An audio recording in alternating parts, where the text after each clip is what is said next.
Cuando nombramos a Egipto, 3 imágenes saltan a la mente: las pirámides, el desierto y ese largo e imponente río llamado el Nilo. ¿Lo conocen? Pero empecemos hablando de ese inmenso mar de arena conocido como el desierto del Sahara. Este lugar al norte de África no invitaba a nadie a instalarse allí.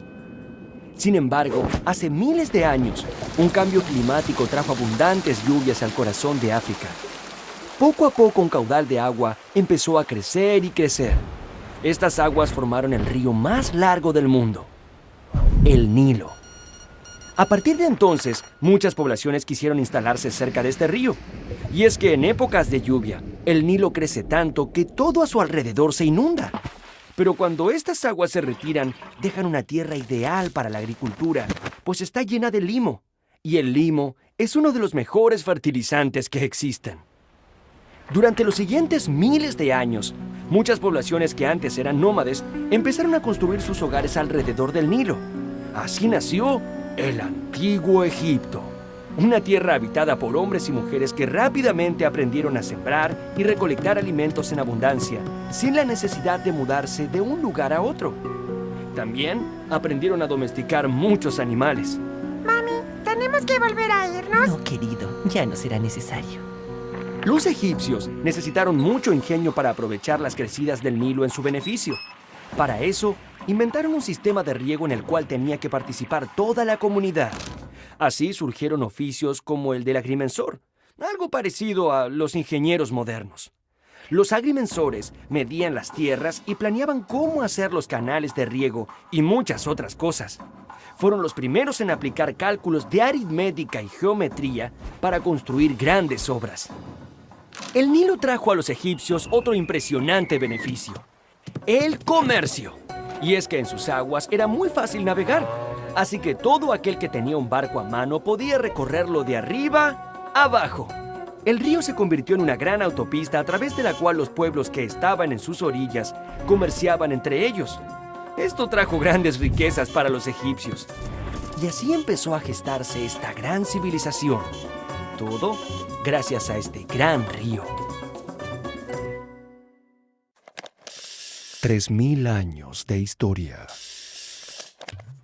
Hace miles de años, gracias al desarrollo del comercio y la agricultura, algunas aldeas que estaban en las orillas del Nilo se volvieron muy ricas y poderosas.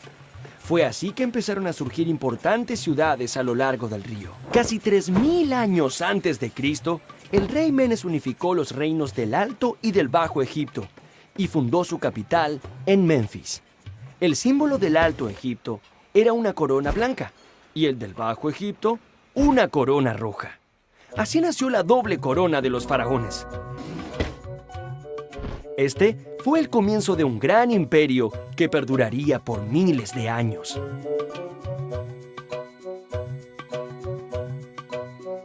Los egipcios tuvieron una ubicación privilegiada. Por un lado, el enorme desierto los abrazaba y unía bajo una misma cultura. Y por otro lado, el río Nilo los comunicaba con otros pueblos y civilizaciones de la época. Lo difícil para los gobernantes egipcios fue mantener la unidad de este imperio, ya que había muchos pueblos enemigos que querían invadirlos y saquear sus riquezas. Los faraones gobernaron Egipto por más de 3000 años. Solo imaginen todo lo que ha pasado desde el nacimiento de Cristo hasta nuestros días. Y súmenle 1000 años más. Eso es mucho tiempo. La pirámide social. Los egipcios organizaron su vida social como una gran pirámide. Imaginemos a los distintos grupos sociales en orden de importancia. Bueno, en lo más alto de la pirámide social se encontraba el faraón. Este era el máximo gobernante de Egipto. Todas las riquezas le pertenecían y el pueblo lo adoraba como a un dios. Pero la vida del faraón no era sencilla. También era su obligación controlar el orden y la economía del imperio, las leyes de la naturaleza, las estaciones, las crecidas del Nilo, los movimientos de los planetas. No era poco trabajo para una sola persona. Los sacerdotes eran la segunda casta en importancia y se ubicaban en nuestra pirámide justo debajo del faraón. La principal actividad de los sacerdotes era servir a los dioses en cada uno de los templos y les realizaban un servicio diario de ofrendas y rituales. Debajo de los sacerdotes se encontraban los escribas, cuya gran habilidad era saber escribir. Aunque ahora todos aprendamos a escribir desde muy chicos, en el antiguo Egipto, solo unos pocos privilegiados podían tener el acceso al aprendizaje de la escritura. En Egipto se escribía con unos signos sagrados llamados jeroglíficos. Los jeroglíficos eran dibujos. Cada uno tenía un significado. Eso parece difícil. Aunque los símbolos llegaban a ser más de 700, su escritura se regía por principios claros y sencillos. El cuarto lugar en nuestra pirámide lo ocupa el ejército. Los encargados de proteger y asegurar la unidad del imperio. Adelante, muchacho. Gracias. Algunos pueblos vecinos intentaron invadir Egipto, lo que hizo que el ejército se perfeccionara para detener estos avances. Pero a medida que el gobierno de Egipto se fue haciendo más fuerte, surgió una idea. Oigan, ¿y por qué no extender el territorio? ¡Es muy buena idea! Así fue como el ejército, bajo el mando de distintos faraones, comenzó campañas militares para invadir territorios, sobre todo en Palestina, Siria y Nubia. Uno podría pensar que con tanto trabajo, en tiempos de paz, el ejército se dedicaría a descansar. Pero en el antiguo Egipto siempre había algo que hacer. En el caso de los militares, cuando no había enemigos que enfrentar, se dedicaban a tareas como la excavación de canales de riego o el transporte de grandes bloques de piedra hasta el lugar de las obras. ¡Vamos, tiren! Y finalmente, en la base de la pirámide, se hallan los comerciantes y los artesanos, luego los campesinos y en la parte más baja, los esclavos, quienes tenían a su cargo la realización de las tareas más pesadas. Obras colosales. Ha llegado el momento de hablar de las pirámides, el principal símbolo del antiguo Egipto. Las pirámides esconden también grandes misterios y preguntas que aún hoy no podemos responder. Ingenieros en la actualidad apenas pueden imaginarse cómo fueron construidas. A pesar de esas preguntas sin respuestas, hay cosas que sí sabemos.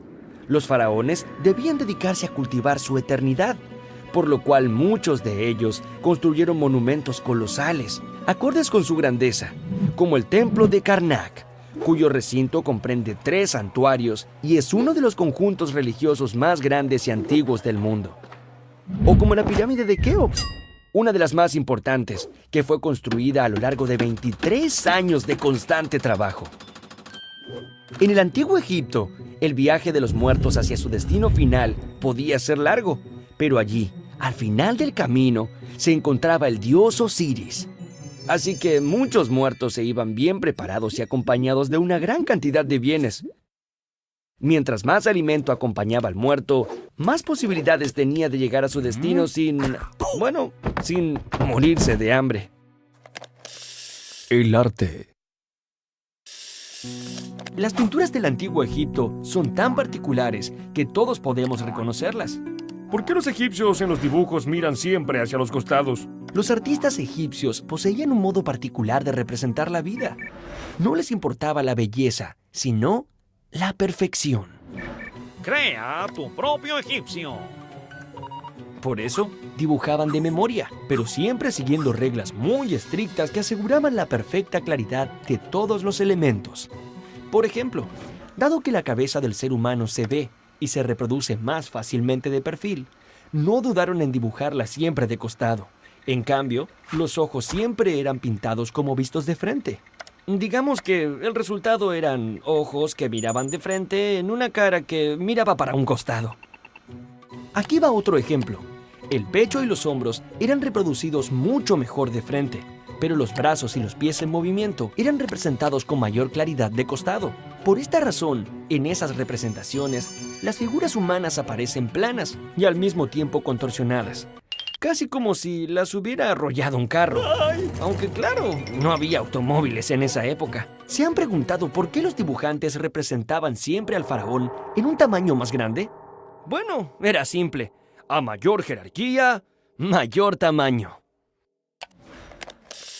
La ciencia. Los antiguos egipcios fueron grandes matemáticos y científicos.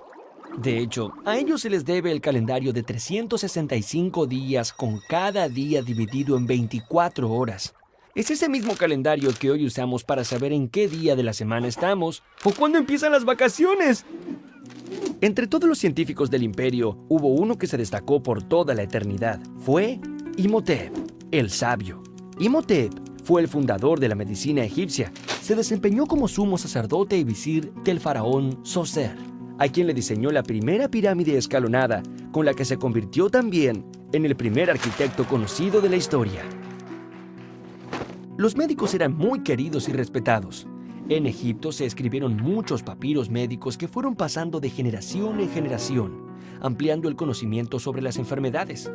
Gracias a estos papiros, sabemos que ya ellos tenían, como nosotros ahora, médicos especialistas para tratar las diferentes enfermedades de la piel, de los huesos, de los dientes y del corazón, entre otras. Sabemos también que conocían las partes del cuerpo, las venas y las arterias más importantes, y que utilizaban cientos de fórmulas para fabricar las medicinas necesarias para curar enfermedades, y que tenían muchos instrumentos que utilizaban en operaciones. Por supuesto, los médicos cuidaban de la vida, pero también de la muerte, inventando las estupendas momificaciones que los hicieron famosos. Así que, ya ven, las momias eran grandes pacientes y, sobre todo, sumamente obedientes a la hora de mantenerse quietas.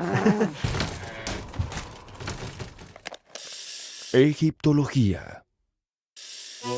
Siglos de historia os contemplan.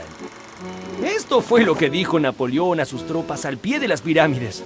Es que cuando este gran militar desembarcó en Egipto en 1798, no solo estaba interesado en la ubicación estratégica del lugar, sino también en los grandes tesoros que allí se escondían. Por eso, además de soldados y armas, Napoleón viajó desde Francia con un grupo de científicos que inventaron un nombre para el estudio del antiguo Egipto: la egiptología. Esta joven ciencia dio su primer paso importante cuando un oficial francés llamado Bouchard encontró por casualidad, como quien encuentra un caracol en la playa, una piedra negra, lisa, pero de forma irregular, que tenía escrito el mismo texto en 3 tipos de escritura: griego, demótico y jeroglífico. Sin saberlo, Bouchard había encontrado en esa piedra la llave para el conocimiento de una de las civilizaciones más apasionantes de nuestra historia. Un joven muy estudioso llamado Jean-François Champollion se obsesionó en descifrar los jeroglíficos de esta misteriosa piedra. Muchos años después, cuando ya no era tan joven, advirtió que cada signo correspondía a un sonido. ¡Eureka! ¡He descifrado la piedra! Así se pudo traducir por primera vez los jeroglíficos egipcios. Este descubrimiento sirvió luego para descifrar la tumba de Tutankamón. Todos habrán escuchado hablar de este joven faraón que murió a los 18 años y que se volvió muy famoso cuando en 1922 Howard Carter desenterró su tumba, que tenía más de 3.000 años de antigüedad. Sin embargo, nunca pudieron explicar los misteriosos sucesos que ocurrieron después. En el mismo momento del descubrimiento, hubo un apagón general en el Cairo. Poco tiempo después, muchas personas que habían participado en la expedición de Carter murieron. Así se llegó a decir que existía una maldición y que todo aquel que visitara la tumba de Tutankamón sería víctima de ella. Hoy en día, sin embargo, sabemos que esa maldición fue tan solo un producto de la imaginación popular. ¿O no? El fin del imperio egipcio. Así como la unión hace la fuerza, la división produce debilidad. Con el correr de los siglos, el poder de los faraones egipcios se fue disolviendo debido a innumerables peleas internas, hasta que finalmente fueron dominados por poderosos imperios vecinos. Primero, los persas, luego los macedonios y finalmente los romanos. Cleopatra fue la última faraona del antiguo Egipto. Dicen que su extraordinaria belleza hacía suspirar a más de un hombre allá por la época. Marco Antonio, era un poderoso general romano que cayó preso de su amor. Ella soñaba con que ese amor le devolvería el esplendor a Egipto. Lamentablemente, Marco Antonio perdió en una gran batalla frente a su rival, Octavio. Marco Antonio y Cleopatra se suicidaron, dejando en manos de Octavio y del Imperio Romano lo poco que quedaba de Egipto. A pesar de los miles de años que han pasado, la influencia de la civilización egipcia aún perdura entre nosotros, y sus colosales monumentos nos recuerdan su grandeza y majestuosidad.